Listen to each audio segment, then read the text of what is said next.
नमस्कार दोस्तों, स्वागत है आपका अपने चैनल द शास्त्र विद्या पर। अगर आप अपने जीवन में कुछ नया सीखना चाहते हैं तो हमारे चैनल को सब्सक्राइब कर लें। ओम दुर्गा माँ, जय माता आदि। दोस्तों, माँ भगवती दुर्गा की कृपा आप और आपके पूरे परिवार पर सदा सर्वदा बनी रहे। तो दोस्तों, नवरात्रि में पहला दिन बहुत महत्वपूर्ण होता है।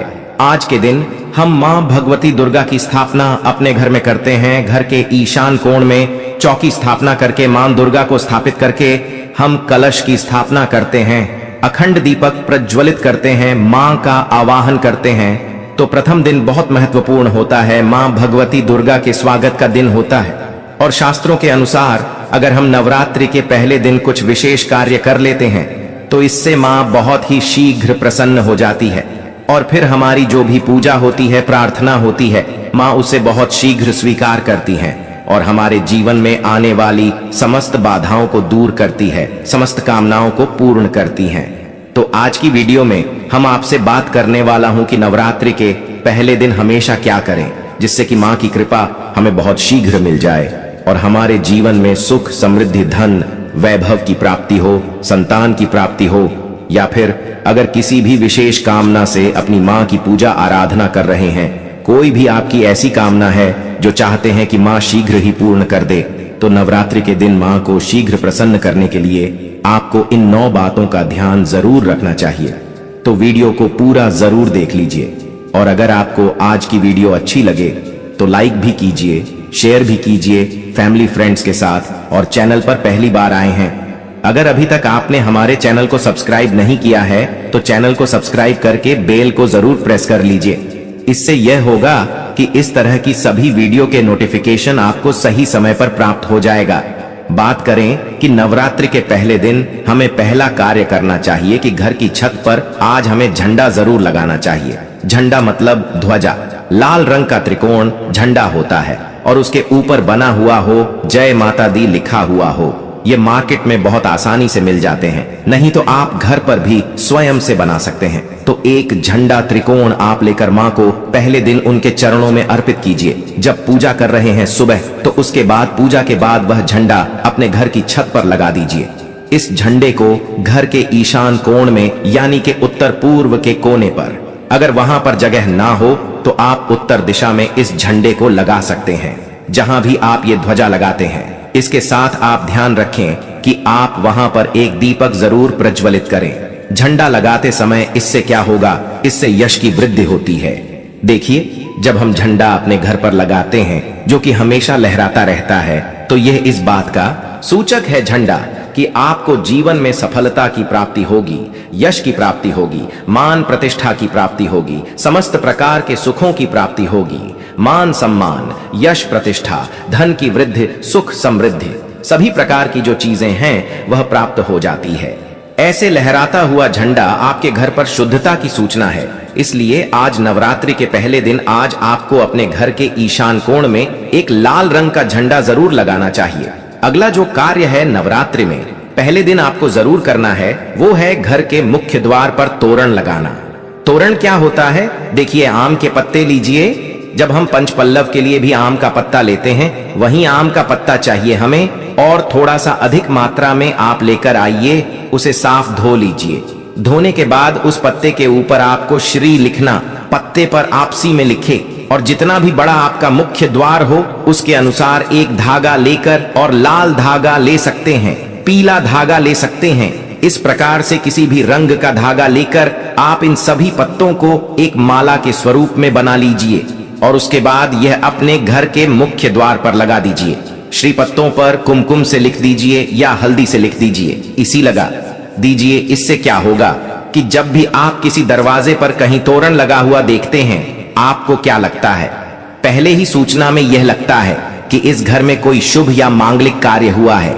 तो घर पर लगा हुआ तोरण, घर के मुख्य द्वार पर लगा हुआ तोरण आपके घर में शुभता की सूचना देता है, मांगलिक कार्य की सूचना देता है, इस बात की सूचना देता है कि आपके घर में देवी विराजित हैं। यह बहुत महत्वपूर्ण होता है नवरात्रि के पहले दिन घर के मुख्य द्वार पर तोरण लगाना, और इसका बहुत ही शुभ फल भी हमें प्राप्त होता है।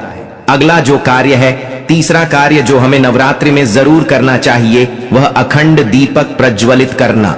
देखिए, अगर घर में हम अखंड दीपक प्रज्वलित करते हैं तो अखंड दीपक प्रज्वलित करने से मन की कोई भी इच्छा हो, अगर आप सोचकर और मन में धारण करके अखंड दीपक प्रज्वलित करते हैं तो आपकी कामना बहुत शीघ्र पूर्ण होती है। लेकिन इसके अलावा दीपक इस बात का प्रतीक है कि आपके घर में किसी भी प्रकार की नकारात्मक ऊर्जा प्रवेश नहीं करेगी। दीपक इस बात का प्रतीक है कि आपके जीवन में किसी भी प्रकार की नकारात्मक ऊर्जा प्रवेश नहीं करेगी और मन से घर से हर तरह से नकारात्मक ऊर्जा को दूर करता है। दीपक इसलिए अखंड दीपक नवरात्रि में पहले दिन से लेकर और नवमी तिथि तक प्रज्वलित किया जाता है, जिससे कि शुभता का घर में वास हो, सकारात्मक ऊर्जा का घर में वास हो। और जहां पर सकारात्मक ऊर्जा होती है वहां पर सुख, समृद्धि, धन, वैभव की प्राप्ति होती है। मां भगवती वहीं वास करती है जहां सकारात्मक ऊर्जा रहती है। इसलिए हम घर के मुख्य द्वार पर तोरण लगा रहे हैं ताकि बाहर से मुख्य द्वार से किसी भी प्रकार की नकारात्मक ऊर्जा हमारे घर में प्रवेश न करे। इसके अलावा जब हम दीपक प्रज्वलित कर रहे हैं तो हमारे विचारों में किसी प्रकार की नकारात्मक ऊर्जा ना हो, इसके लिए हम प्रज्वलित कर रहे हैं। जब हम पूजा प्रार्थना कर रहे हैं, मंत्र जप कर रहे हैं, निर्विघ्न उसे हम पूर्ण कर पाएं, इसके लिए अखंड दीपक प्रज्वलित किया जाता है। लेकिन अगर आप किसी भी कारणवश अखंड दीपक प्रज्वलित नहीं कर पाते हैं तो सुबह शाम दोनों समय जब मां की आराधना करें तब आपको शुद्ध घी का दीपक जरूर प्रज्वलित करना है। और सुबह शाम दोनों समय अपने घर में लौंग और कपूर की आरती जरूर कीजिए, जिससे कि घर में नकारात्मक ऊर्जा ना रहे और घर में सकारात्मक ऊर्जा का वास बना रहे। अगला जो कार्य है नवरात्रि में आपको जरूर करना चाहिए वह कलश की स्थापना। और देखिए, दीपक में एक और बात का ध्यान रखें, फिर हम कलश की स्थापना की बात करते हैं। दीपक में अगर आप घी का दीपक प्रज्वलित कर रहे हैं तो उसे आपको मां भगवती दुर्गा की मूर्ति के दाईं तरफ रखना होता है। और अगर आप तेल का दीपक प्रज्वलित करते हैं तो मां भगवती दुर्गा के बाईं तरफ आपको तिल तेल का दीपक रखना चाहिए। तो इस प्रकार से दीपक का आप ध्यान रखें। जब भी आप तिल तेल या फिर घी का दीपक प्रज्वलित करते हैं तो उसे सही दिशा में सही स्थान पर रखना चाहिए। और अगला जो कार्य है घट स्थापना करना, यानी कलश की स्थापना करना। तीखी कलश की स्थापना जब हम करते हैं नवरात्रि में, कलश में हम सभी देवी देवताओं का आवाहन करते हैं। सभी देवी देवताओं का पूजन मां भगवती के साथ ही हम प्रतिदिन करते हैं। इस प्रकार से जब 9 दिनों तक लगातार हम समस्त देवी देवताओं का पूजन करते हैं, घर में आवाहन करके विधि विधान से विशेष रूप से हम उनकी आराधना करते हैं। क्योंकि जब हम मां का पूजन करते हैं पहले हम कलश का पूजन करते हैं। धूप दीप नैवेद्य चीजें हम मां को अर्पित करते हैं विधि विधान से, और इसके साथ ही कलश को भी हम इसी प्रकार से अर्पित करते हैं। तो सभी देवी देवताओं की विशेष पूजा हम 9 दिनों तक कर रहे हैं। तो हमारे जीवन में किसी भी प्रकार की कोई बाधा दूर होती है और कोई भी हमारी विशेष काम न हो तो अवश्य पूर्ण होती है। तो कलश की स्थापना हमें जरूर करनी चाहिए अगर संभव हो तो। नवरात्रि के प्रथम दिन जो अगला जरूरी काम हमें करना है वो है जवारे होना, यानी कि सप्त धान्य बोना, जो कि हम मिट्टी में थोड़े से जौ होते हैं जो कि हरे हो जाते हैं। बहुत सी ऐसी जौ अंकुरित हो जाते हैं और ये शीघ्र ही अंकुरित तब होते हैं जब हमारे घर में अन्न होते हैं। तो ये इस बात की सूचना देते हैं कि हमारे घर में सुख समृद्धि आने वाली है। हमारे घर में मां भगवती विराजित हो चुकी है और घर में सुख समृद्धि धन वैभव सभी प्रकार की जो शुभता है उसका आशीर्वाद हमेशा दे रही है। तो घर में अगर आप जॉब होते हैं, सप्त धान्य बोते हैं तो बहुत ही श्रेष्ठ माना जाता है। नवरात्रि के प्रथम दिन हमें जरूर यह करना चाहिए। और अगला जो शुभ कार्य है जो नवरात्रि के प्रथम दिन आपको जरूर करना चाहिए।